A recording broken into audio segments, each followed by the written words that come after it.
Hello everyone. JEE में आप देखोगे कुछ ऐसे टॉपिक्स हैं जहाँ पे जेई कॉन्सेप्ट इतने फिक्स हैं कि जेई को बार बार उन्हीं कॉन्सेप्ट से क्वेश्चंस बनाने पड़ते हैं। अगर हम जेई का कुछ सालों का ट्रेंड अगर चेक करें तो हम एक सेट ऑफ क्वेश्चन से उसका पूरा एक मैपिंग कर सकते हैं कि इतनी बात पूछा जाता है। कुछ फिजिक्स में से टॉपिक्स हैं जहां मैं आपके लिए ये काम करना चाहता हूं। उसमें सबसे बड़ा है मॉडर्न फिजिक्स। मॉडर्न फिजिक्स में जे को पूछने के लिए बहुत कुछ नहीं, बिकॉज मॉडर्न फिजिक्स बहुत बड़ा है।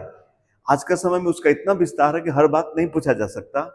हमारा जे का सिलेबस एक लिमिटेड सिलेबस है, तो आप उन्हीं में से सब कुछ पूछना है।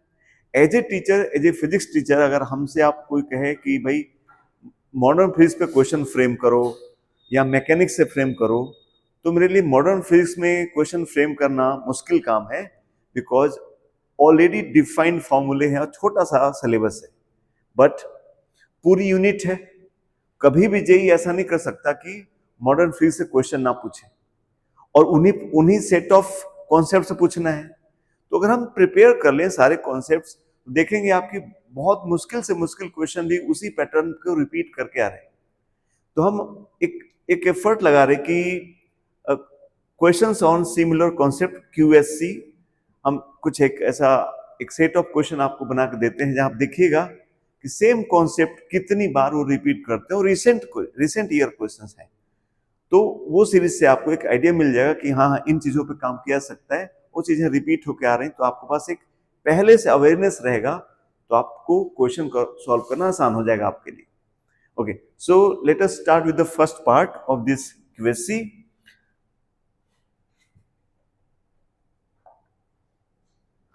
हम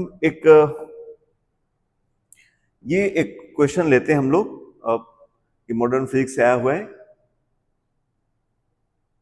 2016 जेई एडवांस का क्वेश्चन है। इसको पढ़ते हैं, फिर सेम कॉन्सेप्ट जेई ने आगे भी रिपीट किए हैं, इवन 2023 मेंस में भी रिपीट हुआ। 2016 2022 सेम कॉन्सेप्ट देखोगे, क्वेश्चन और हम लेके आएंगे 2022 में सेम कॉन्सेप्ट पे है, और फिर मेंस में भी आया हुआ है, तो 2023 में you can check. So let us go through this concept. कहता है कि the electrostatic energy of Z protons uniformly distributed throughout a spherical nucleus of radius R is given by this formula. ये इलेक्ट्रोस्टैटिक एनर्जी है, nucleus के अंदर proton है, आपस में उनका इंटरेक्शन की वजह से टोटल एनर्जी दिया हुआ है। The measured masses of neutron and proton, nitrogen and oxygen are this तीनों का मास दिया हुआ है। Given that the radii of both the nitrogen and oxygen are same, ये हमको गिवन है कि ये हमको इक्वल, दोनों हमको सेम लेना है, ये वैल्यू हमको सेम लेना है। ओके, सो ये हमको सेम वैल्यू लेना है। 1 यूनिट दिया है, सी स्पीड सब दिया हुआ है, कुछ वैल्यू भी दिया हुआ है। एज्यूमिंग दैट द डिफरेंस, ये हमको डेटा दे रहा है कि assuming that the difference between the binding energy of nitrogen and oxygen, binding energy of nitrogen and oxygen का जो डिफरेंस है that is purely due to electrostatic energy, जो कि ये दिया हुआ है, then we find the radius of either of the nuclei। ये क्वेश्चन 2016 में ये फॉर्मूला भी दिया हुआ था, और नेक्स्ट में जो आपका क्वेश्चन करने जा रहे हैं, इसी फॉर्मूले को यूज करके सारा क्वेश्चन अगला है 2022 में। 2023 मेंस में भी सेम तरीके का रिपीटिशन है। अब ये एक कॉन्सेप्ट हो गया कि न्यूक्लियस के अंदर हम लोग बाइंडिंग एनर्जी सिंपल पढ़ते, मास डिफेक्ट इनटू 931.5 MeV, इसे बाइंडिंग एनर्जी निकलता है। बट इलेक्ट्रोस्टैटिक प्रोटॉनों के रिपल्सन से उसमें चेंज आएगा। कैसा चेंज आएगा? बाइंडिंग एनर्जी आप जानते हो अट्रैक्शन की वजह से होता है, और प्रोटॉनों का रिपल्सन होगा तो पॉजिटिव होगा, इसलिए नेट बाइंडिंग एनर्जी घटेगी। सो कितना घटेगी इसका हम जनरल फॉर्मूला नहीं जानते थे, बट जे ने एक बार फॉर्मूला दे दिया, उसी पे फिर वो रिपीट कर रहे बार बार। So this is a set of question. Now we are aware if the electrostatic energy between among the four protons is known, then there is set of question कि आप इस तरह से हम क्वेश्चन कर सकते हैं. Okay, let us solve this question and they'll go for the next question. So what we are planning to do, ये जो रेडियस निकालना r गिवन है, अगर हम ये इलेक्ट्रोस्टैटिक एनर्जी निकाल लें तो हम आराम से रेडियस निकाल सकते हैं. z हमको पता है. ओके, तो हम क्या करने वाले कि बाइंडिंग एनर्जी हम दोनों का निकालेंगे, दोनों को बाइंडिंग एनर्जी निकाल लेंगे, ऑक्सीजन का भी और नाइट्रोजन का भी, दोनों का डिफरेंस निकालेंगे. वही दोनों के जो इलेक्ट्रोस्टैटिक एनर्जी जो डिफरेंस हुआ, बिकॉज आप देखोगे ऑक्सीजन में 8 प्रोटॉन से और नाइट्रोजन में 7 प्रोटॉन से, तो 8 प्रोटॉनों का रिपल्सन होगा और यहाँ 7 का होगा. डिफरेंस निकाल लेंगे तो ये इलेक्ट्रोस्टैटिक एनर्जी का डिफरेंस आ जाएगा, वही डिफरेंस पैदा करेगा इनके बाइंडिंग एनर्जीज में. So this is what we are going. हम दोनों को बाइंडिंग एनर्जी का डिफरेंस निकालेंगे, वही इनके इलेक्ट्रोस्टैटिक एनर्जी में भी डिफरेंस आएगा, बिकॉज प्रोटॉनों की संख्या चेंज है. वो दोनों इक्वेट कर देंगे, इससे हमारा आर आ जाएगा. This is the planning. So एक बार हम थोड़ा सा इसको सॉल्व कर देते हैं कि कैसे करना है. तो अगर हम निकाले बाइंडिंग एनर्जी,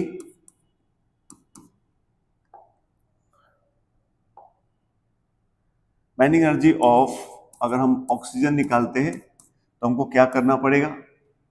अब देखो 8 प्रोटॉन्स है, 8 मास ऑफ प्रोटॉन प्लस 15 इसका मास नंबर है तो 7 हो जाएगा.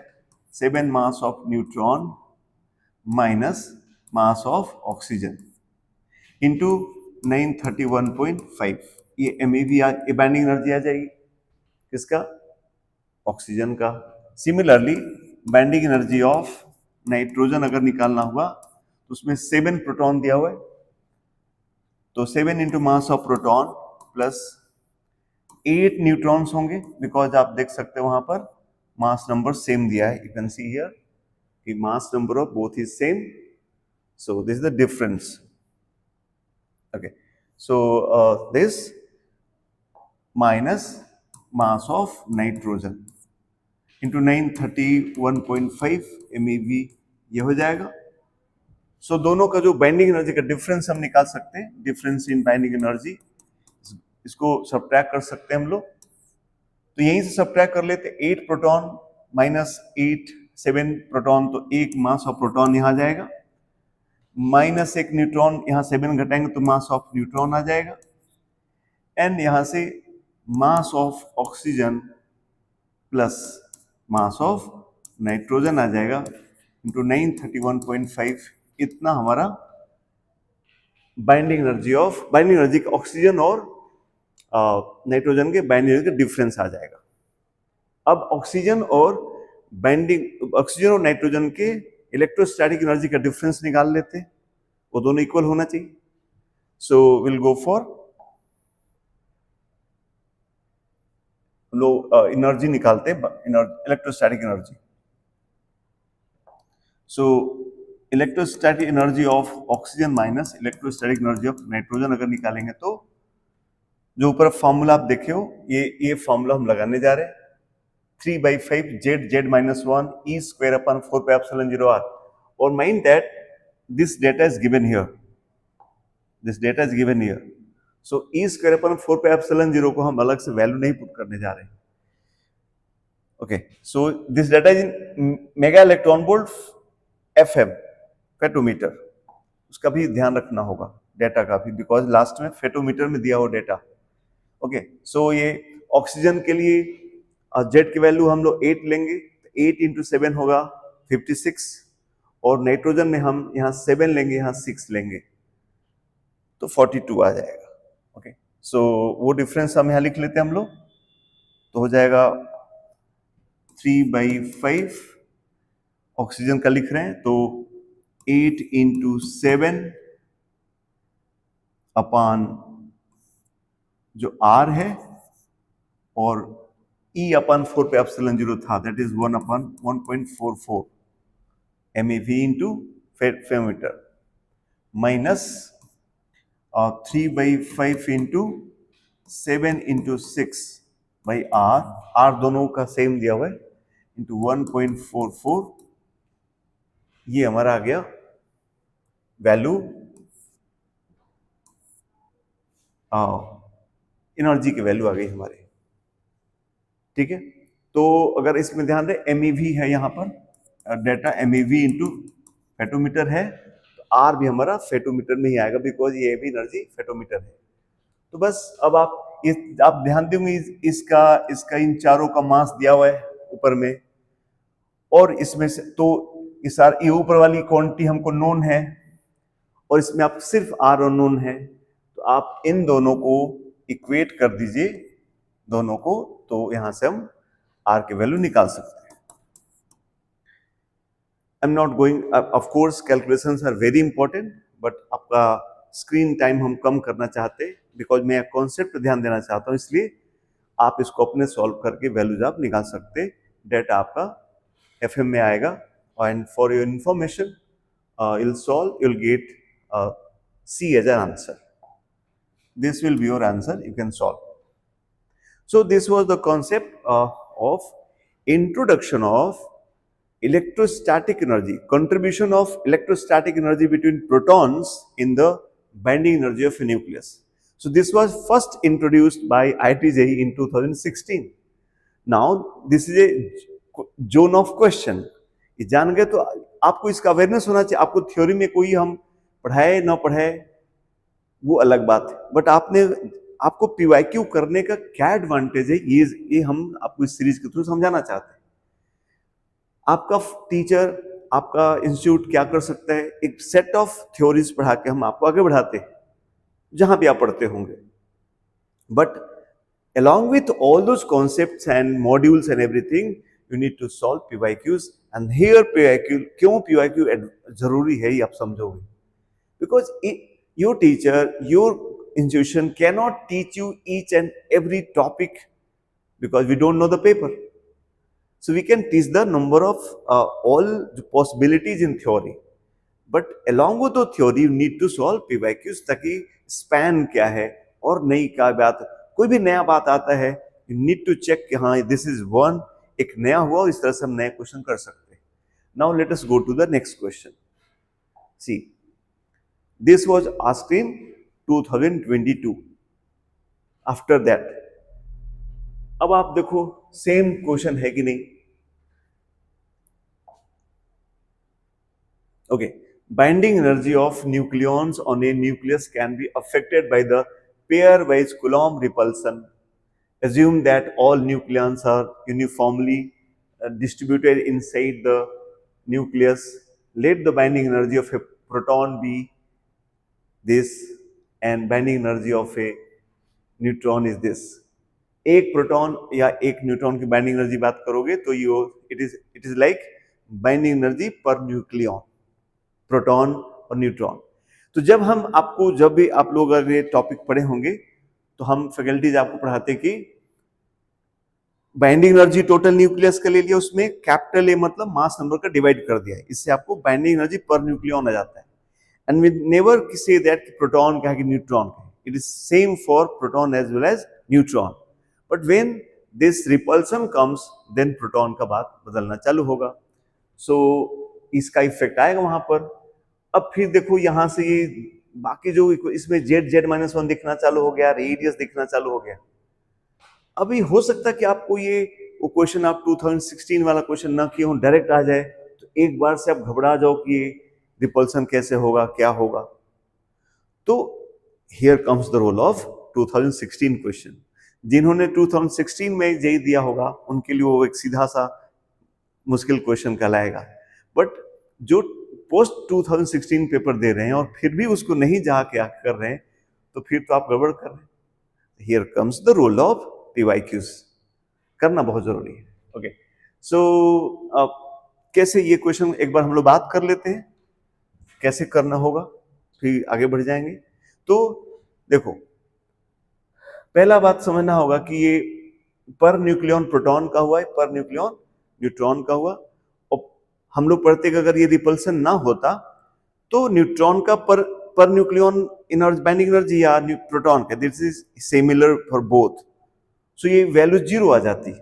दोनों का डिफरेंस, एक प्रोटॉन एक न्यूट्रॉन का per nucleon binding energy same मानते हैं अगर हम इलेक्ट्रोस्टैटिक्स नहीं लेते हैं।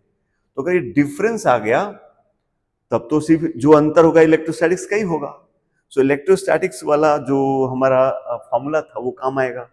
और मान लो फॉर्मूला नहीं याद है, एज ए टीचर मैं एक बार फॉर्मूले पे भी बात कर लेता हूँ कि फॉर्मूला कैसे आया होगा जो हम लोग पीछे किए हैं। तो ये जो फॉर्मूला जेई ने दिया था, मान लो आईवीएस की जो बच्चा 2016 में दिया होगा, कैसे उसने क्वेश्चन किया होगा तो कैसे कॉम्प्रिहेंड किया होगा।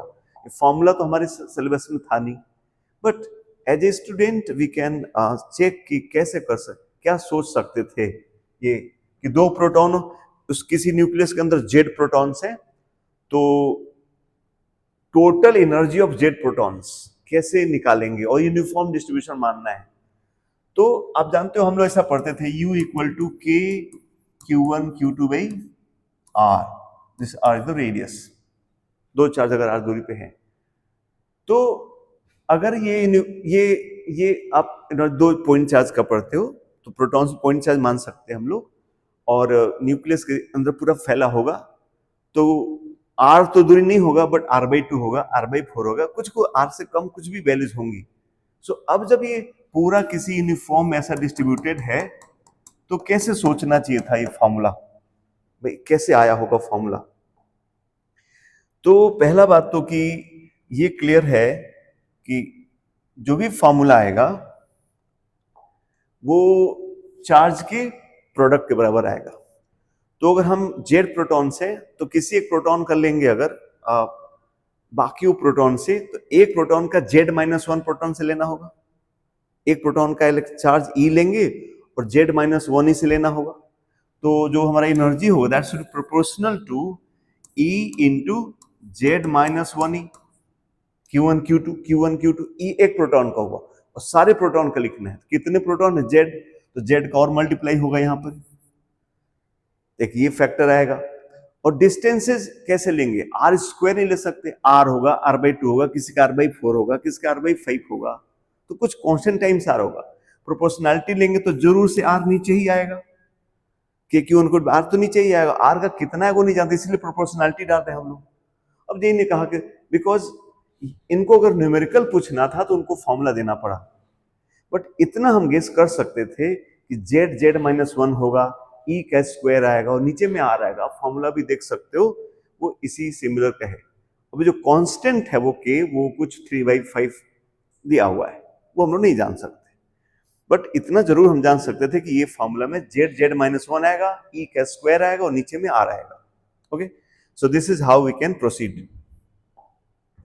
तो सिमिलरली यहाँ पे हम इस फॉर्मूले का एक, बिकॉज ये सीधे हमको प्रोपोर्शनल ही पूछा है, देखिए फॉर्मूला नहीं पूछा हमसे, फॉर्मूला पूछ भी नहीं सकता बिकॉज जो हमारे सिलेबस में नहीं है। तो फॉर्मूले में हम जान गए कि हमारा जो फॉर्मूला है वो किस तरह का देखने में लगना चाहिए, that electrostatic energy should be proportional to Z into Z-1, then E square and then R and some constant. Okay, so now let us solve. So EP into minus En, neutron proton same होना चाहिए था, difference में सिर्फ electrostatic बन गया, तो ये हमारा फॉर्मूला यहाँ काम आएगा। So this energy should be proportional to Z-1, so this is a right option. This was one of the answers. Multiple choice question. Next one, this difference is proportional to A power 1/-3 mass number. So in nucleus आप पढ़ते हो this R is R0 A का power 1/3, radius of nucleus का एक formula पढ़ते हो। तो जो यहाँ R रखेंगे हम तो नीचे A पावर 1/3 आएगा, ऊपर जाएगा तो A पावर -1/3 आएगा, इसलिए ये आंसर भी सही हुआ। नाउ कम्स सी पे बात करते हैं। कहता है कि if EP minus EN is positive, need to check. देखो क्या कि जब भी बात हुआ था कि अगर इलेक्ट्रोस्टैटिक हम लोग ना लें तो बाइंडिंग पर nucleon that is of proton as well as neutron is same, this difference should be 0। लेकिन आप ऐसा सोचो, जो बाइंडिंग एनर्जी वो अट्रैक्शन का होता है, अगर एनर्जी निकाले तो निगेटिव आती हो, दो अट्रैक्शन एनर्जी, और रिपल्सन होगा तो minus binding energy, negative binding energy negative attraction की वजह से आता है और एक रिपल्सन हो गया, तो वो प्रोटॉन प्रोटॉन के बीच में अट्रैक्शन जो था, उसका बाइंडिंग एनर्जी था, एक रिपल्सन हुआ, तो जो डिफरेंस होगा वो घट जाएगा. So binding energy between protons will decrease because there is a minus and there is a plus. So binding energy is, अच्छा बाइंडिंग एनर्जी निगेटिव नहीं लिखते, निगेटिव एनर्जी को हम बाइंडिंग एनर्जी कहते हैं. बाइंडिंग में पूछेगा तो उसकी मैग्नीट्यूड बताएंगे. सो माइनस प्लस मिलके क्या हो, छोटा हो जाएगा, तो प्रोटॉनों का बाइंडिंग एनर्जी कमजोर हो जाएगा. तो ये कम हो जाएगा और न्यूट्रॉनों में तो फर्क नहीं पड़ेगा, न्यूट्रॉनों का तो चार्ज है नहीं. सो इनमें फर्क नहीं पड़ेगा. न्यूट्रॉनों की संख्या बढ़ जाएगी तो पर ये पूरी न्यूट्रॉनों की नहीं है, एक न्यूट्रॉन की बात हुआ है, इसलिए ये घटेगा और ये बढ़ेगा. सो ये पॉजिटिव नहीं होगा, it should be negative. So this is not the right answer. This is right, not a right answer, wrong answer. Last one, EP increases if nucleus emits a positron. Positron, you know, E plus. तो क्या ही बात हो रहा था कि proton और proton के बीच में अट्रैक्शन की वजह से एक एनर्जी था और रिपल्सन की वजह से एक एनर्जी था, दोनों जोड़ के उसकी बाइंडिंग एनर्जी पर प्रोटॉन बन रहा था. अब प्रोटॉन कम हो, अगर पॉजिटिव चार्ज निकल गया तो प्रोटॉन बाहर, प्रोटॉन कन्वर्ट होता है न्यूट्रॉन में, आप जानते होंगे. तो प्रोटॉनों की संख्या कम हुई, प्रोटॉन कम हो तो रिपल्सन कम हुए, रिपल्सन कम हुए तो जो पहले माइनस में कुछ पॉजिटिव जोड़े थे तो एक डिफरेंस आया था, अब जो प्लस पार्ट जोड़े वो कम हो गया, माने अंतर क्या होगा, बढ़ जाएगा. -10 + 5, तो -5 आ रहा था, अभी क्या हो रहा है, -10 + 4, तो कितना हुआ, -6.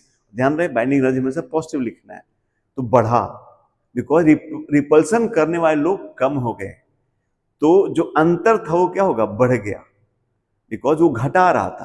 प्रोटॉन प्रोटॉन का रिपल्सन हमारे बाइंडिंग एनर्जी को कमजोर करता, घटा रहा था, और घटाने वाले ही घट गए, तो नेट चीज बढ़ गया, इसलिए ये इंक्रीजेस होगा, इसलिए this is also a right answer. So जो भी है, क्वेश्चन तो अलग बात है, मेरा इंटेंशन ये क्वेश्चन सॉल्व करने के प्रति नहीं था, ये था कि देखो कैसा एक एक, और मैंने आपसे कहा भी था, क्योंकि आप चेक कर सकते हो, मैं बोल रहा हूं 2023 मेंस में भी एक कॉन्सेप्ट पे क्वेश्चन आया है. डोंट वांट टू एक्सटेंड, मेरा इसमें मकसद था आपको ये बताना कि कैसे आपका कोई भी नया कॉन्सेप्ट जो थ्योरी से थोड़ा बाहर भी जे पूछता है, तो जो बच्चा को तो आ गया पेपर में तो करता अपना समझ से, but as a student, as a अगले साल अगर आपको जेई देना है तो उन कॉन्सेप्ट को सीख के जाना है, ताकि कम से कम आप उसके फेमिलियर रहें, आपके लिए नया ना लगे. और ऐसा कई बार हुआ है, एक दो बार नहीं हुआ है, इसलिए मैंने ये एक सेट ऑफ क्वेश्चन बनाने की कोशिश करी है. ये पहला सेट है, ऐसे में कई सेट आपको मॉडर्न के और फिर और भी टॉपिक्स में करते रहेंगे, ताकि आपको ये अवेयरनेस हो कि हाँ हमको कैसे आगे ले जाना है, कैसे पीछे के क्वेश्चन का भी आगे यूज होता है, पीवाईक्यू करना क्यों जरूरी. ओके, सो आई विश कि आपको ये बात ठीक लगी होगी, ये क्वेश्चन भी सही होगा. मैं कोशिश करूंगा कि थोड़ा अच्छे क्वेश्चन जो आए हों, बिकॉज ढेर सारे क्वेश्चन आते हैं, तो मैं सारा क्वेश्चन नहीं लेके आऊँ, 2-4 क्वेश्चन लूंगा, और उसके हिसाब से आप जब कॉन्सेप्ट जान जाएगा तो आप और भी क्वेश्चन कर सकते हो, because time is more valuable now. Okay, so I wish कि आप बात ठीक लगा हो आपको, हम और सेकेंड पार्ट आपको देते हैं. Thank you.